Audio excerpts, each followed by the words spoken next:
director, a Mr. Carl Brayton, was simultaneously a national sponsor of the Fair Play for Cuba Committee, of which you may have heard. The program director of the SCLC was the Reverend Andrew Young, in more recent years, Jimmy Carter's ambassador to the UN and mayor of Atlanta. Young, by the way, was trained at the Highlander Folk School, previously mentioned. Soon after returning from a trip to Moscow in 1958, Rustin organized the first of King's famous marches on Washington. The official organ of the Communist Party, the Worker, openly declared the march to be a communist project. Although he left King's employ as secretary in 1961, Rustin was called upon by King to be second in command of the much larger March on Washington, which took place on August 28, 1964.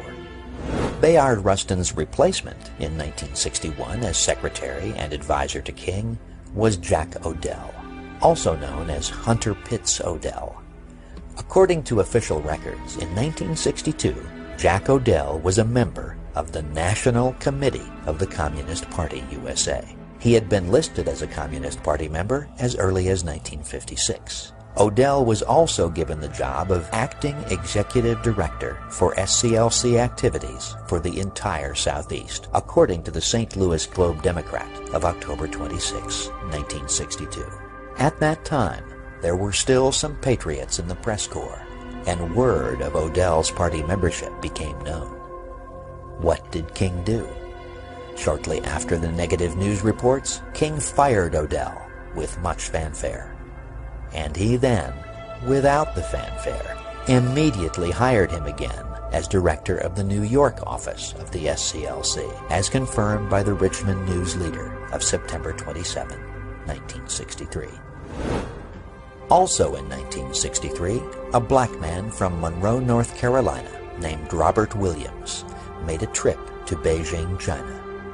Exactly 20 days before King's 1964 March on Washington, Williams successfully urged Mao Zedong to speak out on behalf of King's movement. Mr. Williams was also around this time maintaining his primary residence in Cuba, from which he made regular broadcasts to the southern United States 3 times a week from high-power AM transmitters in Havana under the title Radio Free Dixie. In these broadcasts, he urged violent attacks by blacks against white Americans. During this period, Williams wrote a book entitled Negroes with Guns. The writer of the foreword for this book? None other than Martin Luther King, Jr. It is also interesting to note that the editors and publishers of this book were, to a man, all supporters of the infamous Fair Play for Cuba Committee. According to King's biographer and sympathizer, David J. Garrow, quote, King privately described himself as a Marxist, close quote. In his 1981 book, The FBI and Martin Luther King, Jr., Garrow quotes King as saying in SCLC staff meetings, quote, "We have moved into a new era, which must be an era of revolution. The whole structure of American life must be changed. We are engaged in the class struggle." Close quote. Jewish communist Stanley Levison can best be described as King's behind-the-scenes handler. Levison, who had for years been in charge of the secret funneling of Soviet funds to the Communist Party USA, was King's mentor and was actually the brains behind many of King's more successful ploys. It was Levison who edited King's book, Stride Toward Freedom. It was Levison who arranged for a publisher. Levison even prepared King's income tax returns. It was Levison who really controlled the fundraising and agitation activities of the SCLC. Levison wrote many of King's speeches. King described Levison as one of his, quote, closest friends. The Federal Bureau of Investigation had for many years been aware of Stanley Levison's communist activities. It was Levison's close association with King that brought about the initial FBI interest in King. Lest you be tempted to believe the controlled media's lie about racists in the FBI being out to get King, you should be aware that the man most responsible for the FBI's probe of King was Assistant Director William C. Sullivan. Sullivan describes himself as a liberal and says that initially, quote, "I was 100% for King because I saw him as an effective and badly needed leader for black people in their desire for civil rights," close quote. The probe of King not only confirmed their suspicions about King's communist beliefs and associations, but it also revealed King to be a despicable hypocrite, an immoral degenerate, and a worthless charlatan. According to Assistant Director Sullivan, who had direct access to the surveillance files on King, which are denied the American people, King had embezzled or misapplied substantial amounts of money contributed to the civil rights movement.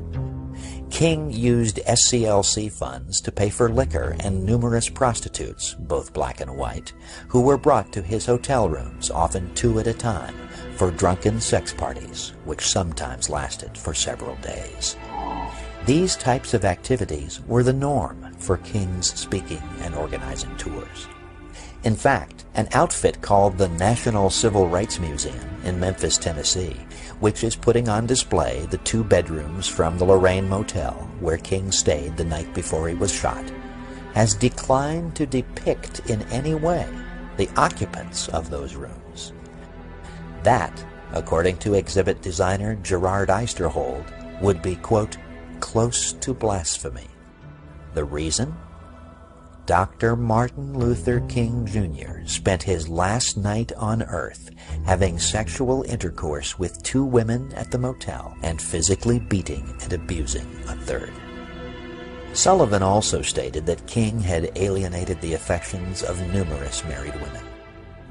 According to Sullivan, who in 30 years with the Bureau had seen everything there was to be seen of the seamy side of life, King was one of only 7 people he had ever encountered who was such a total degenerate.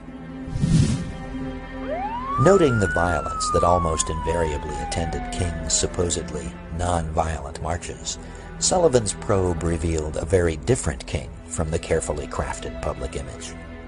King welcomed members of many different black groups as members of his SCLC, many of them advocates and practitioners of violence.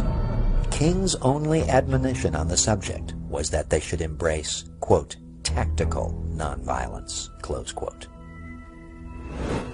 Sullivan also relates an incident in which King met in a financial conference with Communist Party representatives, not knowing that one of the participants was an infiltrator actually working for the FBI. J. Edgar Hoover personally saw to it that documented information on King's communist connections was provided to the President and to Congress, and conclusive information from FBI files was also provided to major newspapers and newswire services. But were the American people informed of King's real nature? No, for even in the 1960s, the fix was in.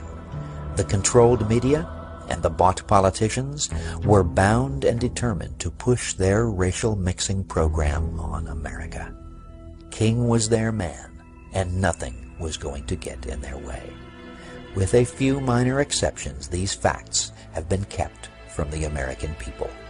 The pro-King propaganda machine grinds on, and it is even reported that a serious proposal has been made to add some of King's writings as a new book in the Bible.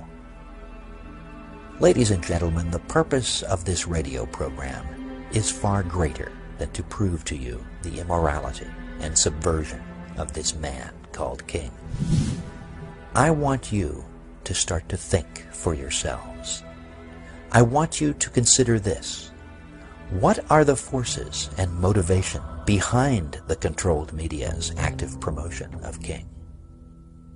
What does it tell you about our politicians when you see them almost without exception falling all over themselves to honor King as a national hero? What does it tell you about our society when any public criticism of this moral leper and communist functionary is considered grounds for dismissal?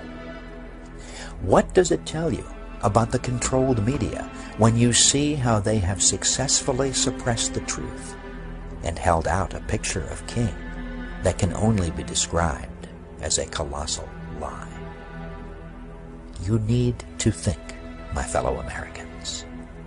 You desperately need to wake up.